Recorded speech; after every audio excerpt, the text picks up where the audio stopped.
Apa kabar sahabat seiman? Selamat datang di Infus Islam. Assalamualaikum warahmatullahi wabarakatuh. Sahabat seiman, dalam kehidupan sehari-hari, manusia seringkali dihadapkan pada dua sisi, yaitu kebaikan dan keburukan. Menariknya, baik amal baik maupun perbuatan buruk bisa dilakukan secara rahasia. Namun keduanya memiliki akibat yang sangat berbeda di sisi Allah Ta'ala. Merahasiakan amal soleh adalah sebuah kemuliaan. Sementara merahasiakan maksiat justru bisa menjadi jalan menuju kebinasaan. Sahabat seiman, lalu apakah dua amalan rahasia yang bisa mengantar seseorang ke surga dan amal rahasia yang justru mengantarkan ke neraka? Sahabat seiman, simak video ini hingga akhir. Sebelum video ini semakin berlanjut, sempatkanlah menuliskan sholawat kepada Rasulullah Sallallahu Alaihi Wasallam di kolom komentar agar menjadi amal yang bernilai pahala. Mari bersama syiarkan Islam dan jadilah subscriber channel ini. Jika video ini bermanfaat, kabarkan kepada temanmu. Jika video ini tidak bermanfaat, kabarkan kepadaku. Pertama, amal rahasia.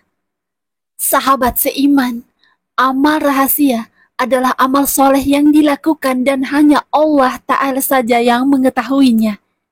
Sedangkan orang lain tidak tahu tentangnya. Tidak sembarang orang bisa melakukan suatu amalan rahasia ini. Sebagaimana orang-orang munafik yang menampakkan amal ibadah dan kebaikan untuk dilihat manusia. Akan tetapi, hati mereka mengingkari amalan atau kepercayaan tersebut. Sebagaimana Allah Ta'ala berfirman yang artinya, sesungguhnya orang-orang munafik itu menipu Allah, dan Allah akan membalas tipuan mereka.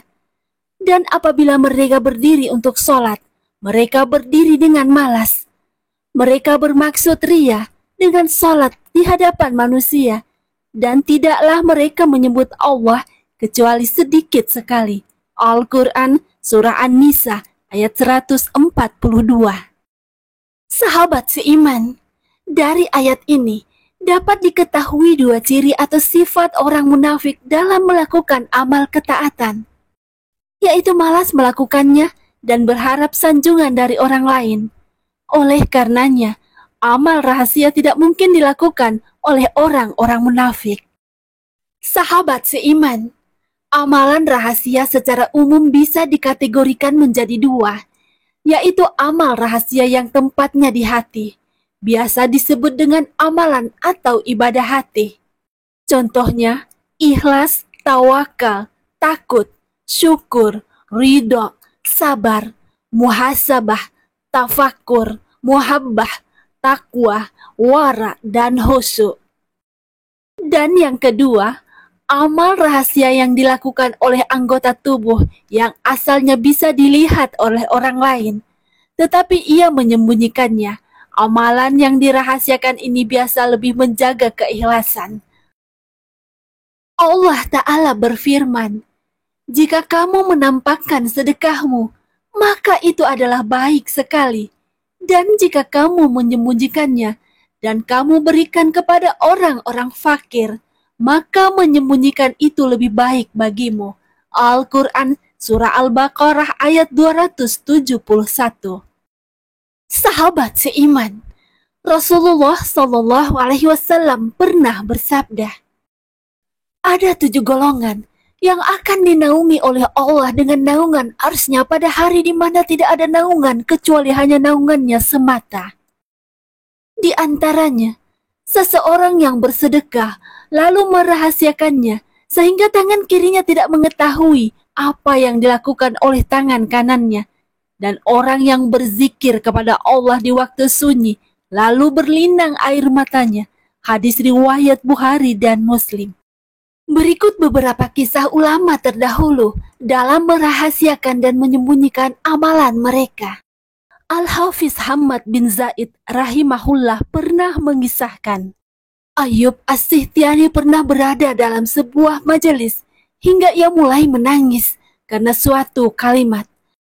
Saat itu, Beliau mulai nampak memperlihatkan mengeluarkan lendir dari hidung beliau sambil menyatakan, betapa berat penyakit flu. Pernyataan ini tidak tergolong dusta, karena beliau hanya menyebutkan betapa berat penyakit flu, bukan saya sedang flu. Kemudian kisah lainnya dari Ibnu Abi Adi rahimahullah menceritakan, Daud bin Abi Hind menjalani puasa sunnah selama 40 tahun tanpa diketahui sama sekali oleh keluarganya. Beliau adalah pedagang kain. Tiap pagi beliau berangkat ke tokonya dengan membawa bekal makanan. Namun di tengah perjalanan beliau menyedekahkannya. Sahabat seiman.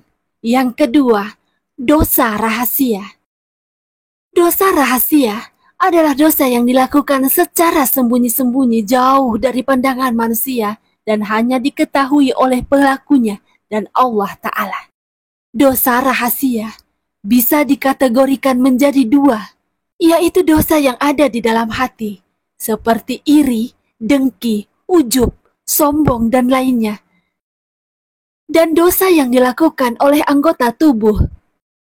Dosa rahasia ini bisa menyebabkan pelakunya meninggal dalam keadaan su'ud khotimah, sebagaimana sabda Nabi SAW.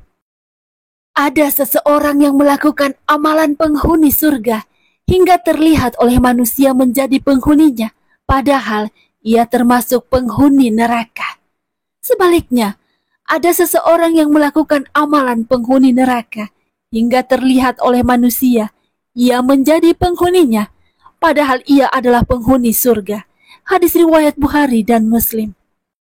Sahabat seiman, selain dapat menyebabkan su'ul khotimah, dosa rahasia ini juga dapat menghapus pahala.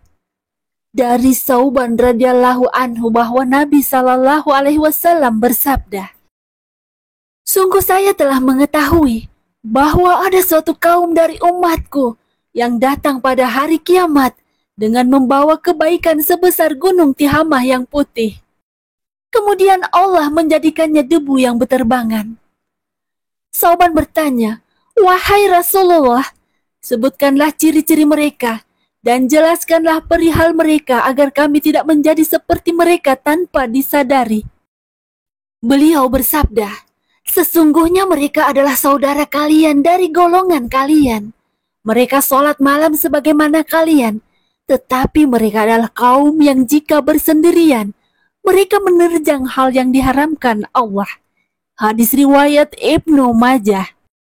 Sahabat seiman, dapat disimpulkan bahwa sesuatu yang tersembunyi itu bukan berarti selalu selamat, dan yang terlihat tidak selalu celaka, tapi semua akan kembali pada hati. Apakah ia tulus karena Allah atau hanya sedang bermain peran di hadapan manusia? Mari kita perbaiki niat, perkuat taat, dan tinggalkan maksiat. Semoga amal tersembunyi kita menjadi cahaya yang menuntun ke surga. Dan semoga Allah menutupi dosa kita hingga sempat mencucinya dengan taubat. Wallahu a'lam bishawab. Hanya Allah yang mengetahui kebenaran sesungguhnya. Demikian yang dapat kami bagikan. Semoga bermanfaat. Assalamualaikum warahmatullahi wabarakatuh.